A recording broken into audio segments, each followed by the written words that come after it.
Epístola de los Hebreos en el capítulo número 2. Ustedes que estuvieron el domingo, estuvimos estudiando la exhortación que encontramos en el capítulo 2, texto número 1 al texto número 4, y estuvimos estudiando todo el contexto y la base de esa exhortación. Y el día de hoy vamos a estudiar una porción de este capítulo número 2, basada en el texto número 14 al texto número 18. Y el título de este estudio bíblico es, en forma de pregunta, es ¿por qué Jesús se hizo hombre? Y vamos a leer primeramente el pasaje, hermanos. Dice aquí en el capítulo 2, texto 14 al 18, dice, así que, por cuanto los hijos participaron de carne y sangre, él también participó de lo mismo, para destruir por medio de la muerte al que tenía el imperio de la muerte, esto es, al diablo, y librar a todos los que por el temor de la muerte estaban durante toda la vida sujetos a servidumbre. Porque ciertamente no socorrió a los ángeles, sino que socorrió a la descendencia de Abraham, por lo cual debía ser en todo semejante a sus hermanos, para venir a ser misericordioso y fiel sumo sacerdote en lo que a Dios se refiere, para expiar los pecados del pueblo. Texto número 18. Pues en cuanto él mismo padeció siendo tentado, es poderoso para socorrer a los que son tentados. Vamos a orar, hermanos. Padre, queremos, antes de dar comienzo a este estudio, suplicarte y rogarte, Señor, que tú traigas entendimiento y claridad a nuestras vidas sobre la porción que vamos a estar estudiando de tu palabra. Y que en esta noche, Señor, al estudiar la respuesta a la pregunta, ¿por qué tu Hijo Jesucristo se hizo hombre?, nosotros podamos salir de este lugar, Señor, con un corazón nuevo y renovado en el sentido de nuestra adoración a nuestro Señor Jesucristo. No solamente nuestra adoración, sino nuestra confianza, Señor.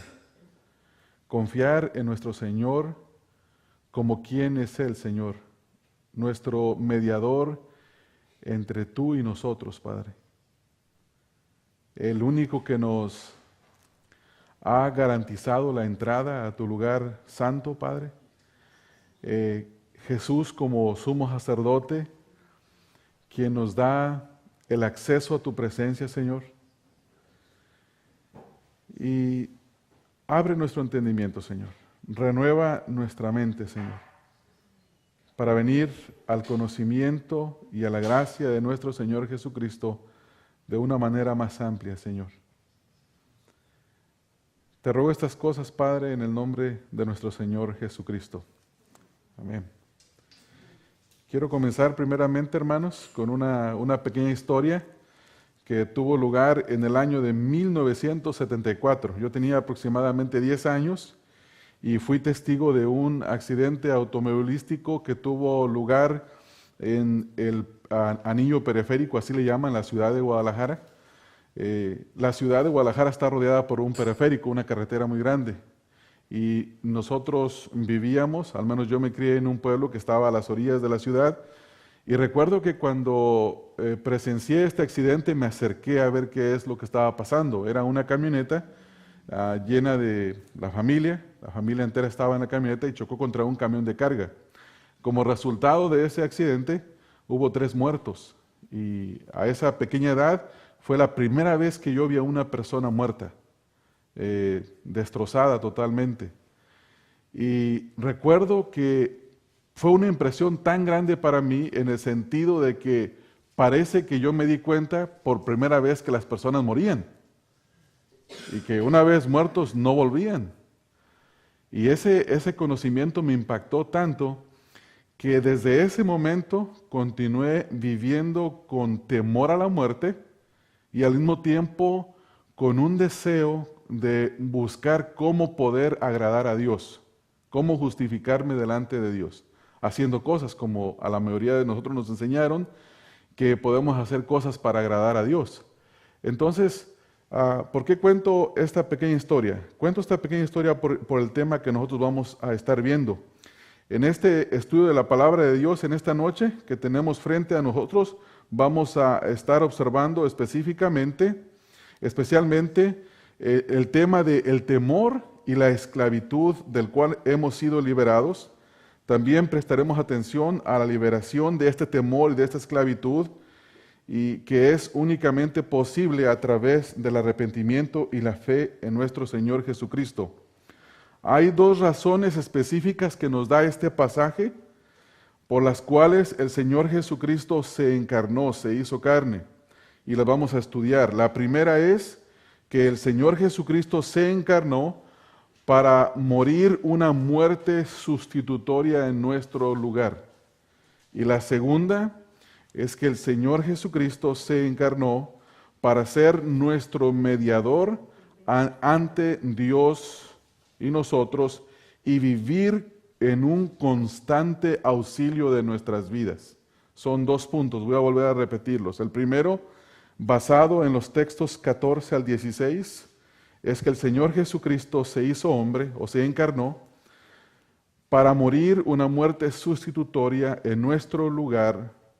Y el segundo punto es que se encarnó para ser nuestro mediador ante Dios y vivir auxiliándonos constantemente. Esa es la obra de nuestro Señor Jesucristo. Para esto vamos a ver el primer punto y leemos una vez más los primeros versículos del texto 14 al 16, donde dice, así que, esta pequeña frase, cuando nosotros la leemos, hermanos, necesitamos de observar primeramente este punto que da comienzo en el texto número 14, en una frase de transición. Estas frases, cada vez que se encuentra en la Escritura, como por ejemplo en el capítulo 2, texto 1, donde dice, por tanto, es una frase de transición.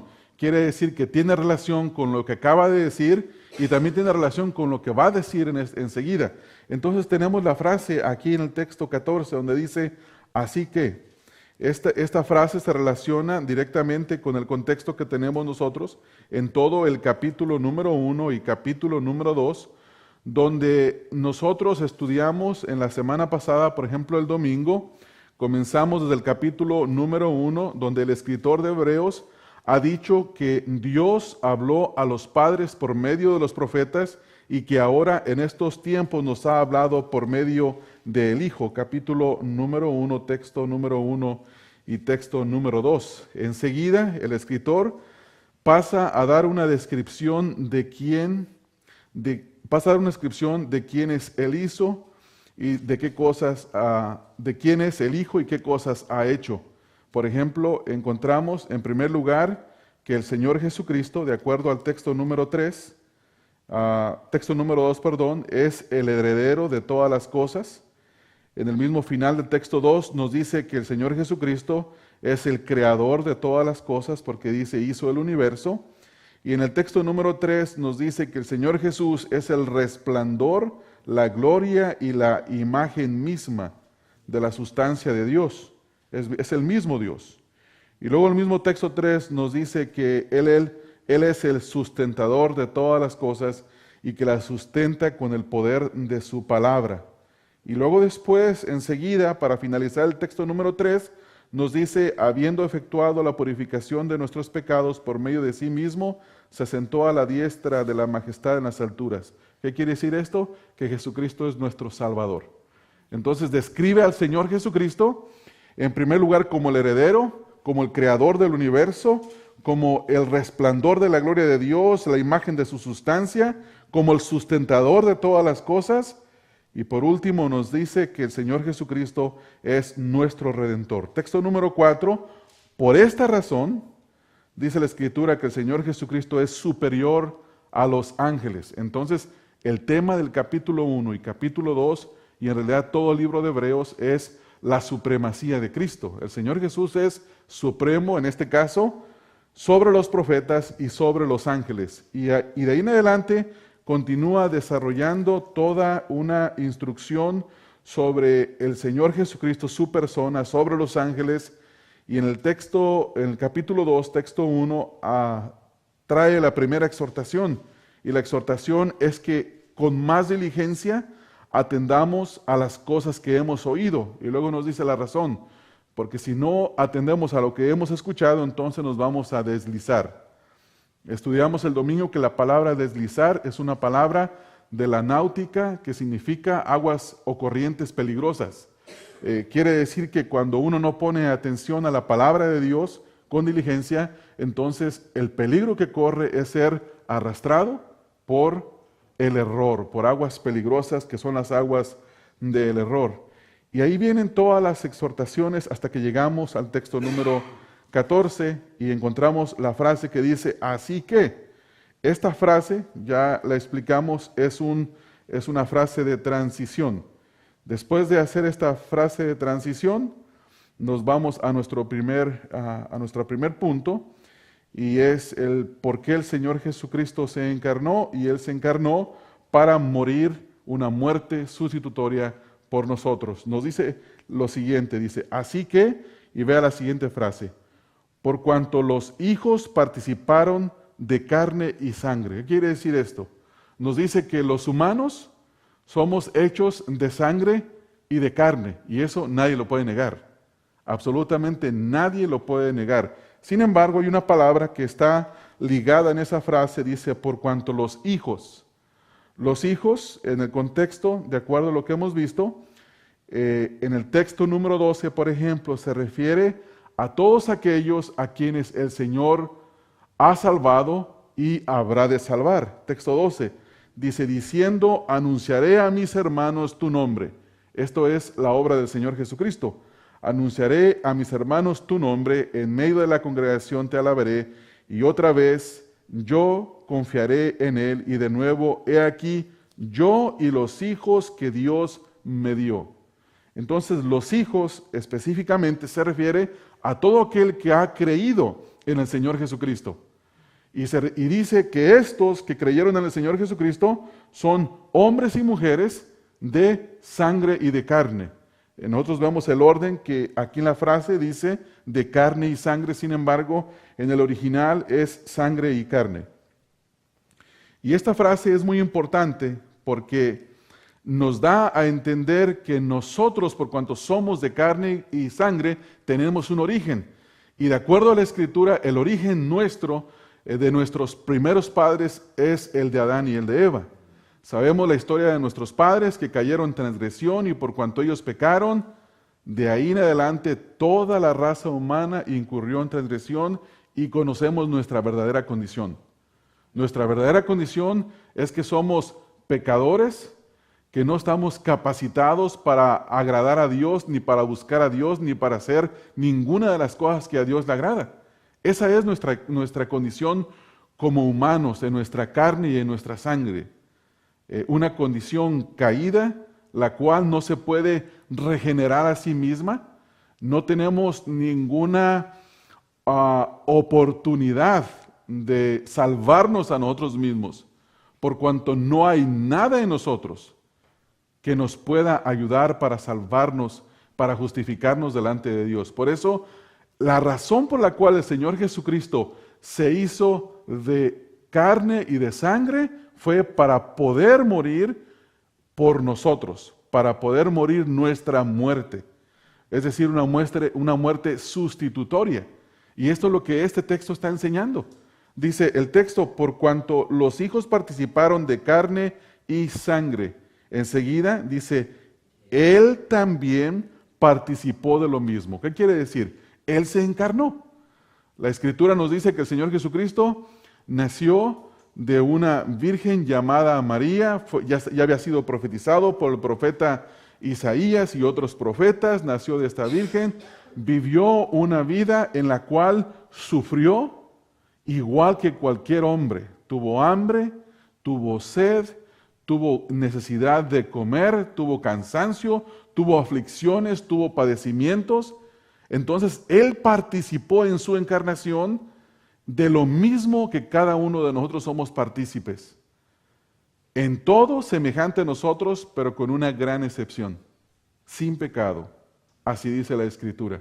Entonces, la razón por la cual el Señor se encarnó es para poder vivir una vida y poder morir una muerte tomando nuestro lugar. Dice, así por cuanto los hijos padecieron de carne, participaron de carne y sangre, Él también participó de lo mismo.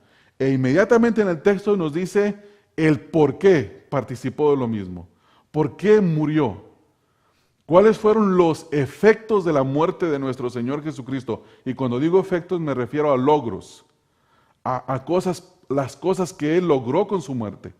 No solo murió por morir y ser ofrecido en un sacrificio, sino que su muerte alcanzó muchísimas cosas.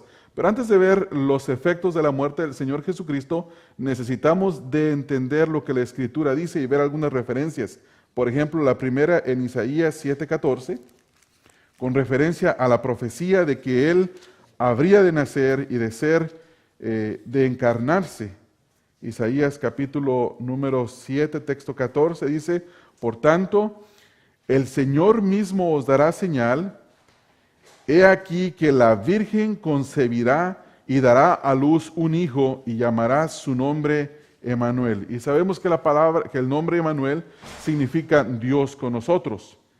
En el Evangelio de Juan, capítulo número 1, texto 14, tal vez algunos de ustedes estarán preguntando por qué estoy leyendo textos que ustedes conocen, y la razón por la cual los leemos y los volvemos a repetir es porque muchas veces cuando los necesitamos no los encontramos, ¿verdad? Entonces, de tanta repetición, yo espero que un día recordemos todas estas cosas. Texto número 14, el evangelista nos dice, después de haber iniciado en el texto número 1, hablando de la eternidad del Verbo, nos dice en el texto 14, y aquel Verbo fue hecho carne y habitó entre nosotros y vimos su gloria, gloria como del unigénito del Padre, lleno de gracia y de verdad.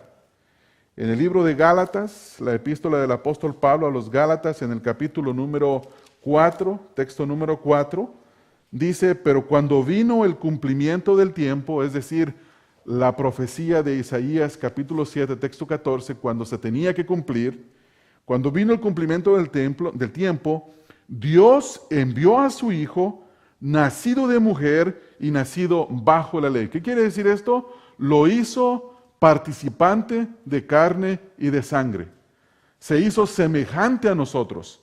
Era necesario que el Señor Jesucristo naciera de una mujer y que viviera una vida semejante a la de nosotros, pero sin pecado. No podía el Señor Jesucristo aparecer en la historia a la edad de 30 años, tener su ministerio público y morir una muerte en la cruz porque no hubiera sido válido. Tenía que haber nacido de una mujer. Tenía que haber vivido al igual que cada uno de nosotros para cumplir la ley a la perfección y para poder morir una muerte sustitutoria tomando nuestro lugar. Esto es tremendo, hermanos. En el libro de los Hechos, en la predicación del apóstol Pedro, en el capítulo número 2, texto 23 al texto número 24, básicamente él hace un resumen de la encarnación del Señor Jesucristo. Hechos capítulo 2, texto número 23 y 24, donde dice, a este entregado por el determinado consejo y anticipado conocimiento de Dios, Dios planeó la encarnación del Señor Jesucristo y Dios ejecutó a su propio Hijo. Entonces dice el texto, prendisteis y matasteis por manos de inicuos. Dios es el autor de la ejecución de su Hijo, pero utilizó a hombres inicuos. Y dice, crucificándole. Y luego el texto 24 dice, al cual Dios levantó suelto los dolores de la muerte, por cuanto era imposible que fuese retenido por ella. Entonces, observamos que el Señor Jesucristo se hizo hombre, se encarnó para poder morir una muerte por nosotros, una muerte sustitutoria. Esa es la primera razón por la cual el Señor se encarnó. ¿Cuáles fueron los efectos? Vamos a ver el primero. Aquí mismo en el capítulo número 2 de Hebreos, en nuestro texto número 14, nos dice lo siguiente, hablando de los efectos de su muerte. La primera cosa que el Señor Jesucristo logra Esto lo observamos en la tercera parte del texto, donde dice, para destruir por medio de la muerte al que tenía el imperio de la muerte, esto es, al diablo. Número 1. El primer logro de la muerte de nuestro Señor Jesucristo era destruir por medio de su muerte a aquel que tenía el poder o el control de la muerte. ¿Quién es? Al diablo. Antes de ser crucificado, el Señor dijo, ahora el príncipe de las tinieblas es echado fuera. ¿Qué es lo que el Señor Jesucristo quería decir? Que su muerte le quitó el poder operante de Satanás. Satanás tenía cierto poder sobre los hombres, y era el de influir temor y llevarlos a la servidumbre. Y eso es lo que vamos a ver ahorita en el texto que vamos a observar, texto número 15. Vamos a leerlo, aunque no lo vamos a ver primero ahorita. Dice texto 15, y librar a todos los que por el temor de la muerte estaban durante toda la vida sujetos a servidumbre. ¿Qué es lo que el Señor Jesús hizo? En primer lugar, le quitó el poder operante a Satanás. El Señor Jesús se encarnó con este propósito de morir la muerte sustitutoria, una muerte que nos pertenecía a nosotros. Si hay algo que es indiscutible a través de toda la Escritura y la experiencia humana, es que nosotros, hermanos, somos pecadores y merecemos la muerte. No hay nadie que pueda discutir eso. A través del principio, desde el principio de nuestros primeros padres, y específicamente lo que dice la Escritura en Génesis 6, que los deseos, los pensamientos y las acciones de los hombres eran de continuo pecar. Eso es lo que nos describe a nosotros. Y si usted no lo cree, prenda la televisión hoy a las 10 de la noche y empiece a ver las noticias. Y se va a dar cuenta de todo lo que va a estar ahí en las noticias. No va a haber nada bueno, absolutamente nada bueno. Nada bueno va a haber en las noticias. ¿Qué va a haber? Va a haber muerte, va a haber robo, va a haber traición, va a haber tragedia y va a haber todo lo que el hombre es capaz de hacer. Entonces, ¿quién puede negar esta realidad? Y la respuesta es nadie. Entonces, por cuanto el hombre es pecador y es incapaz de hacer algo por sí mismo, Dios en su gran amor y en su gran misericordia envió a nuestro Señor Jesucristo, y nuestro Señor Jesucristo se encarnó. Se encarnó. Y eso es muy importante porque tiene muchas implicaciones. Un ángel no podía salvarnos, porque un ángel no es de carne y hueso. Tenía que ser un hombre sin pecado. Y ese es el Señor Jesucristo. Entonces, ese es el primer objetivo, le quitó el poder operante a Satanás. Satanás había estado desde el principio produciendo temor y produciendo servidumbre en los hombres. ¿Cuál es el temor que se produce? Hace rato les hablé de mi experiencia a los 10 años de edad, en los que fui testigo de así frente a la muerte, de ver una persona cómo muere y cómo ver y darse uno cuenta de la realidad de que todo el mundo vamos a morir. Y eso nos produce un temor, nos produce temor el morir. Y ese temor, sabiendo que por cuanto vamos a morir y vamos a enfrentarnos delante de un Dios justo, aunque nunca hubiéramos escuchado el Evangelio, hay leyes que están escritas en nuestro corazón y nos dan testimonio de la revelación de Dios. Nosotros sabemos que hay un Dios y que es justo, porque Él se ha manifestado, Él se ha dado a conocer. Como dice Pablo en Romanos, lo que de Dios se conoce les es manifiesto, pues Él se los manifestó. Entonces, ese conocimiento, esa manifestación de Dios, produjo en mí el temor. Y ese temor constante me hizo a mí buscar el justificarme delante de Dios a través de buenas obras. Es por eso que hay tantos sistemas religiosos. Y Satanás está perfectamente contento y encantado de que el hombre busque justificarse a través de sus propios medios. Pero el Señor Jesucristo ya le quitó ese poder. Cuando una persona viene al conocimiento y la gracia de nuestro Señor Jesucristo, Satanás pierde ese poder. Ya no lo tiene. Ya no lo tiene. Un creyente no tiene temor morir. El apóstol Pablo dice, ausentes del cuerpo, presentes con el Señor. El que acabó el que acabó con el pecado, ya está en la presencia del Señor. Entonces, es una tremenda ganancia. Ya no hay ese temor. Ya no hay esa esclavitud de tener el deseo de hacer buenas obras para justificarnos delante de Dios, hacer ciertos sacrificios para que Dios se agrade, porque sabemos que Dios mismo ya se proveyó el sacrificio de justificación a favor nuestro. Por eso dice, por cuanto los hijos participaron de carne y sangre, así también el Señor Jesús participó de lo mismo, para que por medio de la muerte le quitara al que tenía el poder de la muerte, al diablo. Entonces, esta es la primera cosa. La segunda cosa, ahí mismo está, en el texto número 15, no solo el Señor Jesús le quita a Satanás el poder operante de influir temor y tener servidumbre a los individuos, sino que cuando una persona viene al conocimiento de Cristo, texto 15, el Señor Jesucristo libera a todos los que por el temor de la muerte estaban durante toda la vida sujetos a servidumbre. Estos estaban sujetos a servidumbre por causa del temor. Y la Escritura nos dice que el perfecto amor echa fuera todo temor. Todo temor. Y esto es lo que la muerte de nuestro Señor Jesucristo ha logrado, hermanos. Esto es tremendo.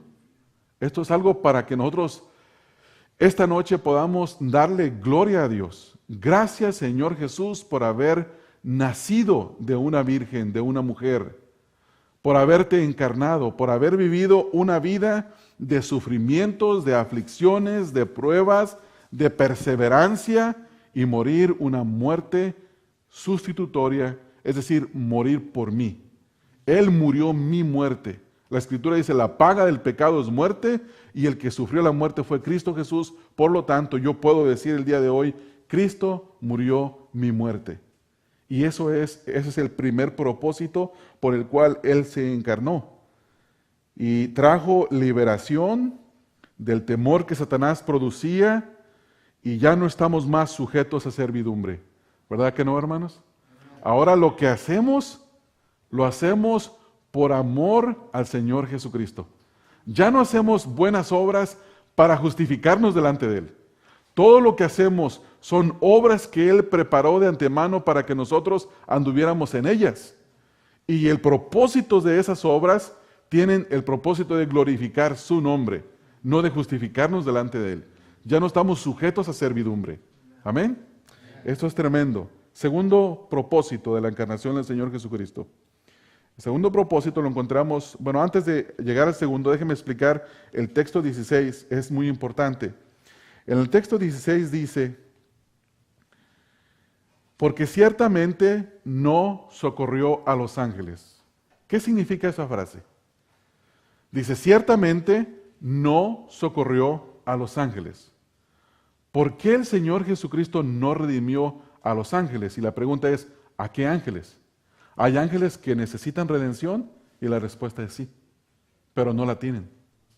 No hay forma de que sean salvados, porque se necesitaría que un ángel perfecto muriera por ellos, y ese ángel no existe. Entonces, el punto es, en primer lugar, ¿a qué ángeles se refiere?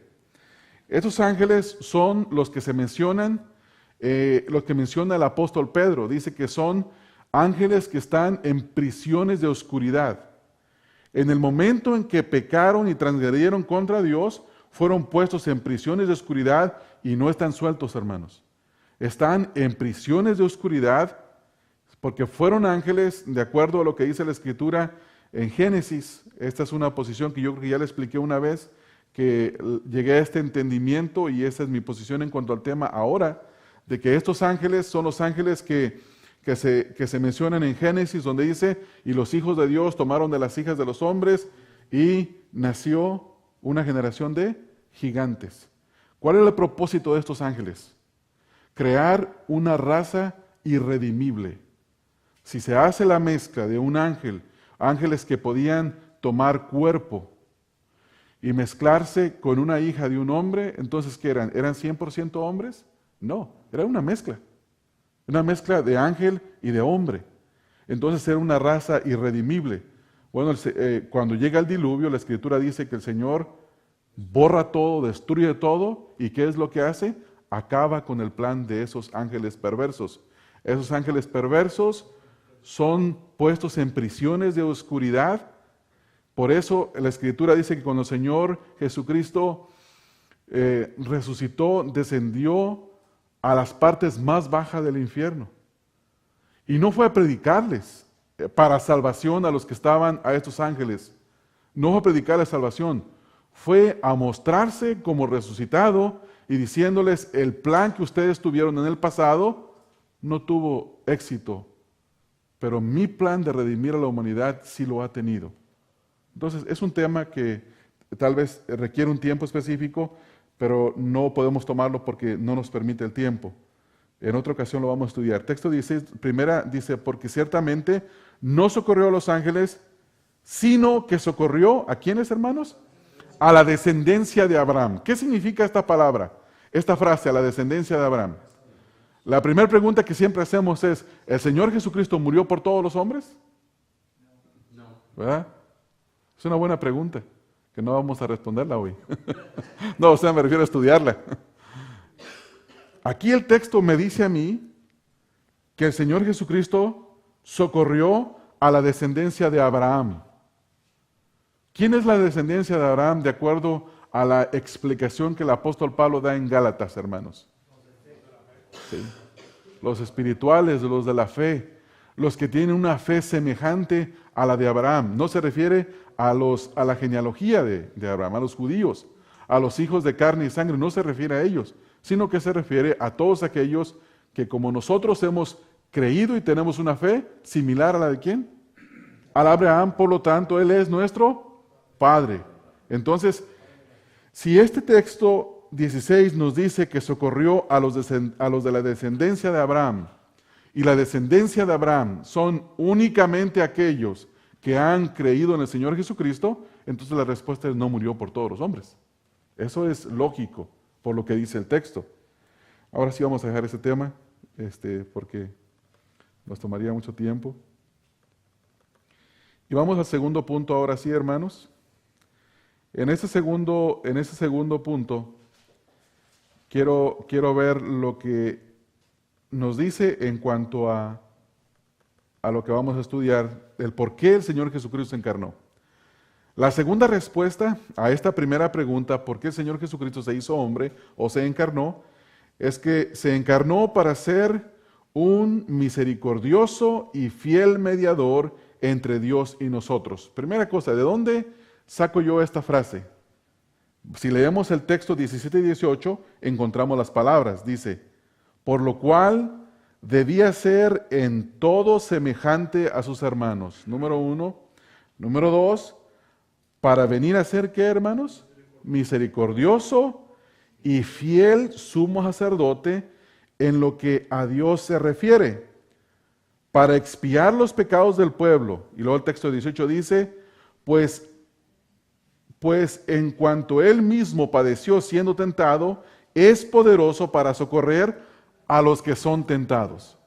¿Qué es lo que encontramos en este pasaje? En primer lugar, nos dice el texto 17, por lo cual debía de ser en todo semejante a sus hermanos.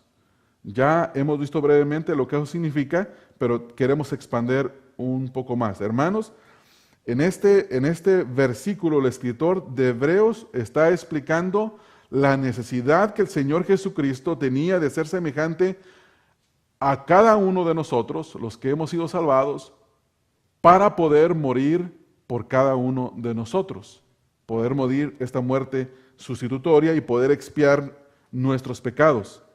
Es importante también aclarar la palabra que dice en todo. ¿Ven ustedes la palabra ahí? Por lo cual debía ser en todo semejante a sus hermanos. ¿Qué significa esa frase en todo?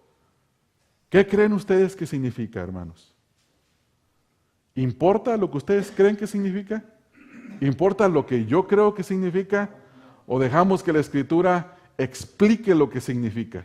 Eso es lo mejor, ¿verdad, hermanos? Porque si leemos esa palabra y decimos en todo, caemos en muchos peligros. Nuestra mentalidad, nuestra mente depravada, puede llevarnos a poder hacer una interpretación que degrada la persona de nuestro Señor Jesucristo. Por eso necesitamos entender qué dice la Biblia semejante en todo. Y esto lo vamos a ver a través de las Escrituras, que es la mejor manera de poder entender. Filipenses capítulo 2, el texto número 7 y texto número 8. En primer lugar, ¿qué significa ser semejante en todo? A veces uno en la Escritura encuentra las respuestas a estas preguntas con una explicación mucho más amplia de lo que uno necesita o lo que uno merece entender. ¿A Filipenses? Dije. ¿No dije Filipenses? Sí. Sí. Filipenses 2, 7 y 8, creo que fue. Sí. Filipenses 2, 7 y 8. Si les dije otra referencia, ahí discúlpenme. ¿Sí? En primer lugar dice el texto, vamos a leer el texto 6 para entender un poquito mejor. Texto 6. El cual siendo en forma de Dios, el Señor Jesucristo era Dios, no estimó el ser igual a Dios como cosa a que aferrarse. Texto 7. Sino que se despojó a sí mismo tomando forma de siervo. ¿En qué fue semejante a nosotros? Se hizo hombre. Cuando dice en forma de siervo, significa sencillamente que se encarnó, que se hizo un hombre al servicio de Dios. Por eso la frase que leímos en Hebreos dice que es misericordioso y que es fiel. La frase misericordioso significa para con los hombres y la frase fiel se refiere para Dios. Entonces, Él es misericordioso para con los hombres y es fiel para Dios. Entonces, por eso dice aquí el texto que se despojó a sí mismo. Y luego en el texto, tomando la forma de siervo, hecho, como dice ahí hermanos, semejante a los hombres. ¿Qué quiere decir? Que tenía, hermanos, 2 pies, 2 manos, 2 ojos, 2 oídos, una nariz, y que era de sangre y de carne. Simplemente eso es lo que quiere decir. Luego ahorita vamos a completar esta información en lo que Él era semejante a todos nosotros. Tuvo hambre, dicen los evangelios, tuvo sed, tuvo cansancio, tuvo dolor, tuvo sufrimiento, experimentó la muerte. Entonces fue semejante a nosotros en todo eso. En todo eso fue semejante a nosotros. Y luego la frase que nos libera de una mala doctrina se encuentra en Hebreos 4:15. En Hebreos 4:15 nos dice, porque no tenemos un sumo sacerdote que no pueda compadecerse de nuestras debilidades, sino uno que fue tentado en todo según nuestra semejanza. Y luego dice, pero sin pecado. El Señor Jesucristo fue semejante a nosotros en todo, de carne y de sangre, pero había algo en lo cual nosotros no somos semejantes a Él. Ausencia de pecado. Hemos estudiado el tema y es la impecabilidad. Ese era un requisito en los holocaustos, en los sacrificios del Antiguo Testamento. En el libro de Levítico dice que sea sin mancha y sin defecto. El Señor Jesucristo llenó los requisitos para ser ofrecido como un sacrificio y uno de los requisitos es ser impecable. El Señor Jesucristo fue semejante a nosotros en todo, pero sin pecado. No había dentro de Él, en su naturaleza humana, la inclinación al pecado, ni tampoco el pecado exterior podía tener victoria sobre Él, por cuanto Él era fiel en todo para con Dios. ¿Verdad? Él resistió la tentación, igual que cualquiera de nosotros. Es más, ninguno de nosotros puede resistir, porque nosotros muchas veces nos viene la tentación y caemos en el momento. Él nunca cayó. Él pasó mucho más tiempo, específicamente 33 años resistiendo la tentación. 33 años, toda su vida. No hubo un momento en el que cayó, porque el que cae en la tentación ya no resiste más, por cuanto ha caído. Pero el Señor nunca cayó ante la tentación, por lo tanto, Él sufrió toda una vida de resistencia a la tentación, lo cual ninguno de nosotros hemos experimentado. Por eso es Él misericordioso para con nosotros. Y esto lo vamos a ver un poco más adelante. Entonces, la frase semejante en todo a nosotros, en el texto número 17, por tanto, dice, por lo cual debía ser en todo semejante a sus hermanos. Debía de ser semejante en todo, y ya entendemos que en todo significa en todo, pero sin el pecado. La segunda frase dice en el texto número 17, para venir a ser misericordioso y fiel sumo sacerdote en lo que a Dios se refiere. ¿Quién es el Señor Jesucristo para nosotros? Él es nuestro mediador. El papel del sumo sacerdote en el Antiguo Testamento, ese era el ser el mediador entre Dios y el pueblo, ¿verdad, hermanos? El sumo sacerdote se purificaba a sí mismo y ofrecía un sacrificio por todo el pueblo. El Señor Jesucristo, a diferencia del sumo sacerdote, nunca tuvo la necesidad de purificarse a sí mismo y sin embargo Él se ofreció como un sacrificio perfecto a favor de todos aquellos que hemos creído. Entonces, ¿qué es lo que significa esto? Significa que el Señor Jesucristo es nuestro sumo sacerdote. ¿Qué significa eso? Significa que Él es el que nos da el acceso a la presencia de Dios. Él es el que nos lleva a la presencia de Dios, a la comunión con Dios. Por eso el apóstol Pablo dice en 2 de Corintios, en el capítulo 5, que Él nos reconcilió con Dios. Que Dios nos reconcilió consigo mismo en el momento que el Señor Jesucristo estaba siendo ofrecido en sacrificio en la cruz del Calvario. Entonces, esto es sumamente importante de entender. Ahora, entendemos que Él es nuestro mediador, pero hay dos aspectos de su ministerio que debemos de entender. El primero es el aspecto que tiene que ver para con los hombres, el segundo para con Dios. Para con los hombres es, dice, para venir a ser misericordioso. El Señor Jesucristo, mis amados hermanos, en este momento, Él está siendo sumamente misericordioso con nosotros. Con cada uno de nosotros. No hay prueba, no hay situación, hermanos, que estemos pasando en la cual no encontremos la empatía y la misericordia del Señor Jesucristo para con nosotros. Siempre. Ahora la pregunta es, ¿por qué no la experimentamos muchas veces? Y la respuesta es, porque nosotros no vamos a Él, no acudimos a Él, quien es misericordioso para con nosotros. Pero si nosotros acudimos a Él, experimentaremos su misericordia constante, porque Él mismo sufrió. Él es un experto en el sufrimiento y en la resistencia, por lo tanto, Él se compadece de nosotros. Ya leímos el texto, en el capítulo 4, texto 15, pero vamos a leerlo otra vez. Porque no tenemos un sumo sacerdote que no pueda compadecerse de nuestras debilidades. El Señor Jesucristo, hermanos, sí puede compadecerse de nosotros. Sí puede compadecerse. Sino uno que fue tentado, la pregunta es, ¿por qué Él puede compadecerse por nosotros? Porque Él mismo fue tentado, dice, en todo. Él fue tentado en todo, pero sin pecado. En todo, hermanos.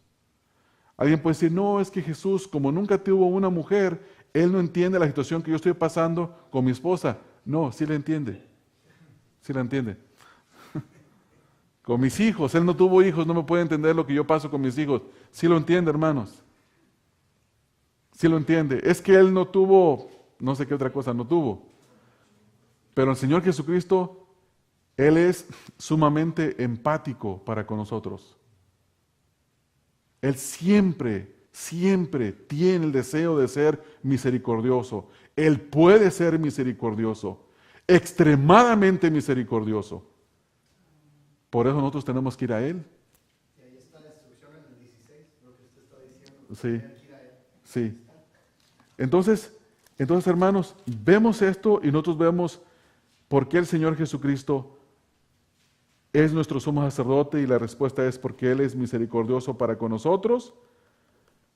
esto de que el Señor Jesucristo es misericordioso, vamos a leerlo otra vez, el texto aquí, el 16 ahora. Por cuanto Él es misericordioso, ¿este es el texto que te referías, Carlos? Sí, te me adelantaste. Sí. Por cuanto Él es misericordioso, hay algo que nosotros podemos hacer. ¿Qué es, hermanos? Acercarnos. ¿Cómo, hermanos? Confiadamente. Sí. Nos podemos acercar nosotros el día de hoy confiadamente al trono de la gracia. ¿Para qué? Para alcanzar misericordia, porque Él es misericordioso, y hallar gracia para el oportuno socorro. Entonces la pregunta es la siguiente. El problema no está en el Señor Jesús. El problema está en mi persona, en mí. Porque yo no voy como debería de ir constantemente, acercándome confiadamente para alcanzar esa misericordia. Y dice oportuno socorro, ese oportuno socorro es la liberación o la libertad o la salida al problema. Que eso es lo que el apóstol Pablo explica en 1 Corintios. Vamos a ver, 1 Corintios. En 1 Corintios capítulo, creo que es 10:13, hermanos. ¿Es primera o segunda? Se me vino a mi mente, no la tengo en mis notas, pero ahorita la vamos a encontrar. En 1 Corintios. ¿Es segunda 10:13? Pregunto, ¿10:13 o segunda? 10:13. ¿Segunda? Primera. Ok. Entonces, leemos el texto. En 1 Corintios 10:13 dice, no os ha sobrevenido ninguna tentación que no sea humana. ¿Qué quiere decir esto, hermanos? El Señor Jesucristo fue tentado en todo lo humano, ¿verdad, hermanos? En todo lo humano. No os ha sobrevenido ninguna tentación que no sea humana, pero fiel es Dios, que no os dejará ser tentados más de lo que podéis resistir, sino que dará también juntamente con la tentación la salida para que podáis soportar. ¿Por qué podemos soportar? Porque el Señor Jesucristo es misericordioso. Ahora, si leemos el contexto, habla de el pueblo de Israel en el desierto los 40 años y menciona sus pecados del pueblo de Israel. Dice en el texto número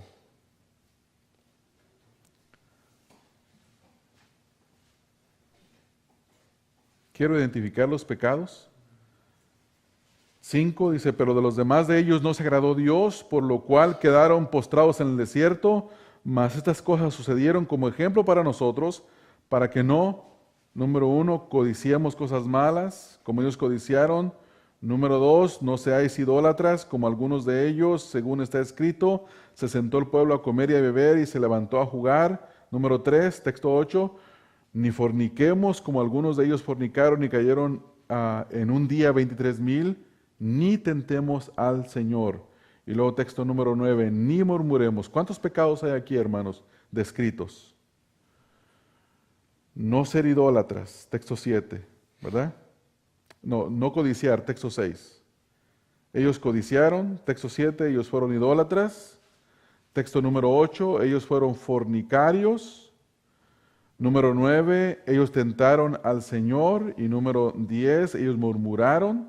5 pecados. Y luego después nos dice en el texto número 13 que si ellos hubieran acudido al Señor, el Señor los hubiera librado. Pero el problema de ellos fue no acudir al Señor. Y es, hermanos, exactamente el mismo problema nuestro en el día de hoy. ¿Por qué caemos ante la tentación? El Señor Jesús le dijo a sus discípulos, oren y velen para que no caigan en tentación. Entonces es un problema de falta de confianza, de dependencia en el Señor, de ir a la presencia del Señor.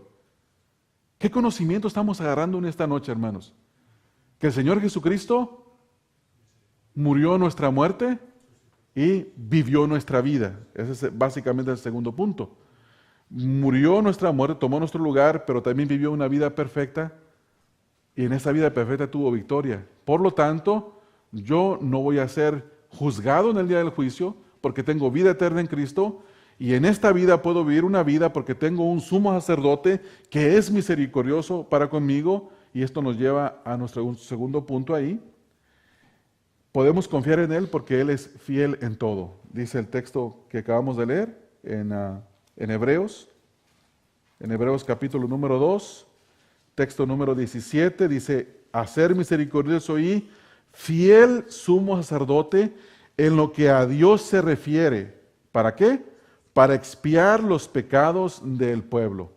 La expiación de los pecados del pueblo, necesitamos de entender este lenguaje. En primer lugar, ¿qué hacía el sumo sacerdote?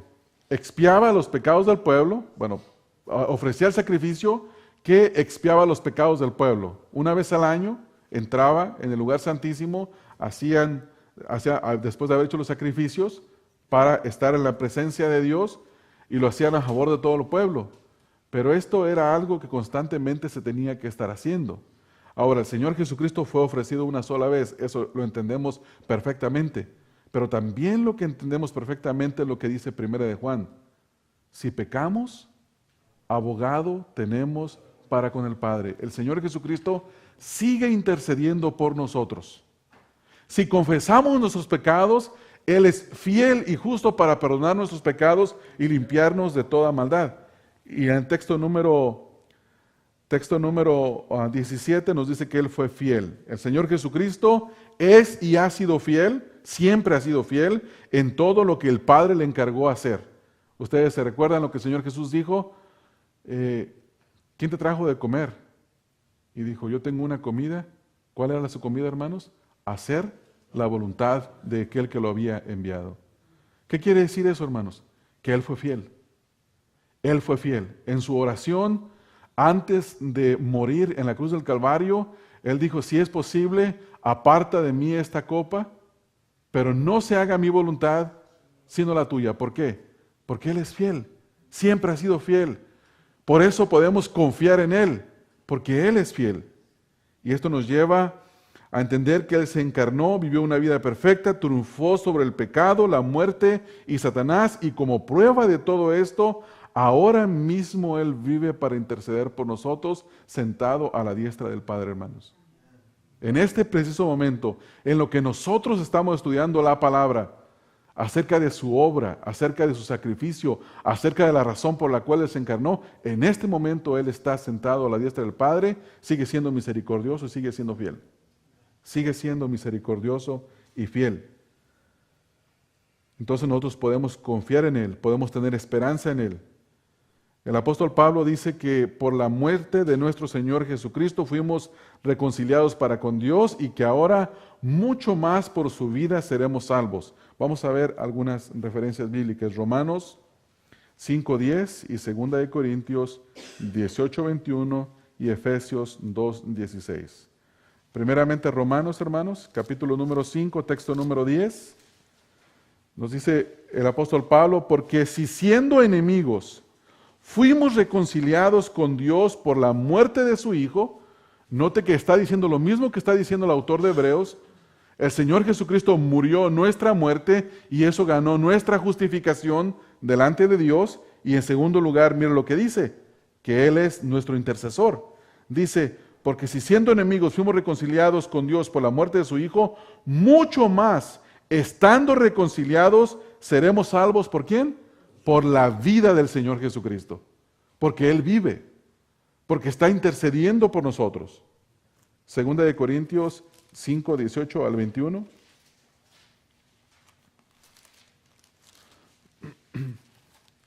Segunda de Corintios capítulo 5, texto número 18 al 21 dice: y todo esto proviene de Dios, quien nos reconcilió consigo mismo por Cristo, y nos dio el ministerio de la reconciliación, que Dios estaba en Cristo reconciliando consigo al mundo, no tomándoles en cuenta a los hombres sus pecados, y nos encargó a nosotros la palabra de la reconciliación.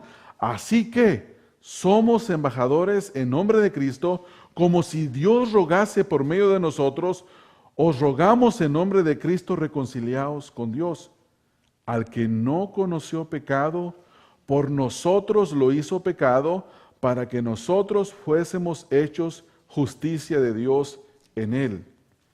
Y en Efesios capítulo número 2, hermanos, el texto número 16, dice el apóstol Pablo lo siguiente: y mediante la cruz reconciliar con Dios a ambos en un solo cuerpo, matando en ella las enemistades. Efesios 2:16. ¿Qué hizo el Señor Jesucristo? Mató las enemistades. Esto nos lleva al último punto. Concluimos en el texto número 18. En el texto número 18 básicamente es una reafirmación de lo que ya estamos viendo. Texto número 18 acá en el Hebreos 2:18. Él es nuestro sumo sacerdote, es misericordioso para con nosotros, es fiel para con Dios. Él puede expiar nuestros pecados. Texto 18. Pues en cuanto Él mismo padeció siendo tentado, es poderoso para socorrer a los que son tentados. La pregunta es, ¿hasta qué punto el Señor nos puede librar, nos puede auxiliar? En cualquier punto, porque el texto dice que es poderoso. Él es poderoso, hermanos. No medio nos puede ayudar. No nos puede dar una mano. Él es poderoso para socorrernos. Pero la pregunta es ¿por qué? ¿Por qué Él es poderoso? Pues en cuanto Él mismo padeció siendo tentado.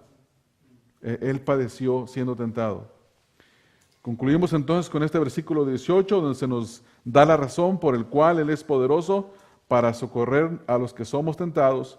Y quiero leer un comentario de la Biblia de Estudio MacArthur sobre este texto. Si ustedes tienen sus Biblias ahí lo pueden leer. Y nos dice: la autenticidad de la humanidad de Cristo queda demostrada por el hecho de que Él fue susceptible de ser tentado. Al experimentar la tentación, Jesús pudo entrar a perfección al género humano, en el género humano, así como identificarse con sus hermanos y tener compasión real de ellos. Él sintió en carne propia la fuerza plena de la tentación y a diferencia de nosotros, que con frecuencia cedemos a la tentación antes de sentir la plenitud de su ímpetu. Jesús la resistió incluso en medio de la instigación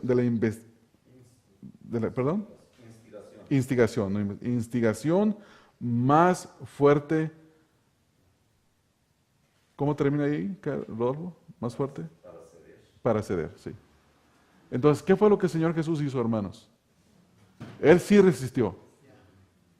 Nosotros no somos expertos en resistir, pero sí podemos rogar al Señor Jesucristo que sea misericordioso y nos dé su gracia para resistir de la manera que Él resistió. ¿No es así, hermanos? Así es, hermanos. Entonces, nosotros vemos que, de acuerdo al relato bíblico de Lucas 4, del 1 al 13, y de Mateo 4, del 1 al 11, el Señor Jesús salió victorioso ante esta tentación de Satanás. Y por esta razón, por cuanto Él ha experimentado y salido victorioso de la tentación, es poderoso para socorrer a todos aquellos que somos tentados.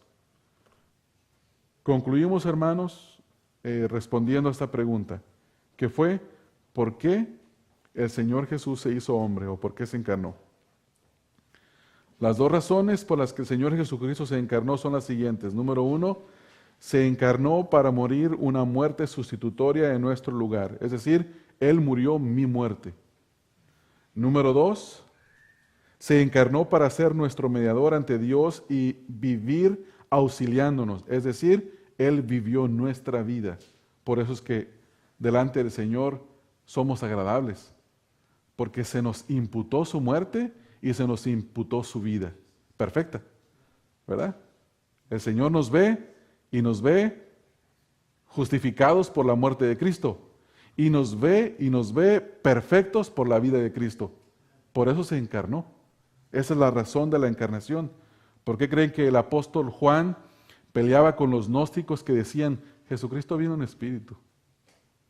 No, esa es una herejía tremenda y eso destruye toda la redención de la humanidad.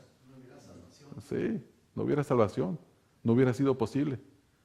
La salvación es posible únicamente por la muerte de Cristo y por su servicio como sumo sacerdote, intercediendo por nosotros. Una vez más, hermanos, Él murió nuestra muerte y Él vivió nuestra vida. Por eso es que nosotros hoy podemos vivir delante del Señor. Vamos a orar. Vamos a orar. Padre, gracias, Señor.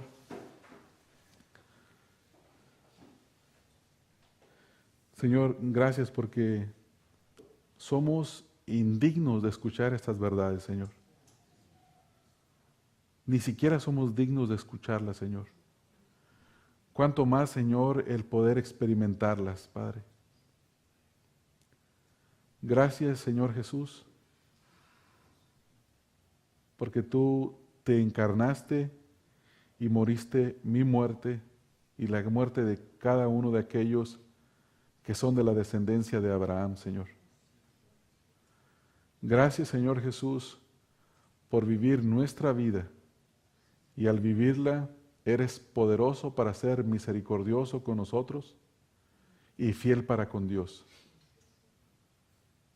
Señor, yo te quiero suplicar que tú inclines nuestras almas y nuestros corazones en medio de la dificultad y de la prueba para ser liberados, Señor, de la misma. Señor, enséñanos a ir a ti. Que el conocimiento de esta porción de tu palabra que tú has traído a nosotros, a nuestras mentes, que sea poderosa, Señor, para renovar nuestro entendimiento y cambiar nuestra manera de vivir en el sentido de que a la hora de la prueba, Señor, la resistamos, Señor, suplicando tu misericordia y suplicando tu gracia, Señor. Confiados en que tú eres poderoso y tienes el poder porque nunca caíste ante ninguna tentación, Señor. Y el pecado y la tentación y Satanás y el mundo y la vanagloria no tienen poder contra ti, Señor. Obra, Señor, en nuestras vidas y santifícanos, Señor. Yo te ruego, Señor, por aquellos que estén batallando ahorita en este momento, Señor, con alguna tentación, Señor. Dale, Señor, el poder acercarse a ti, Señor, y confiar en ti sabiendo que eres misericordioso, Señor. Ayúdanos en esta noche y ministranos a través de tu Espíritu Santo, Padre. Te ruego estas cosas en el nombre de Cristo Jesús. Amén. Amén.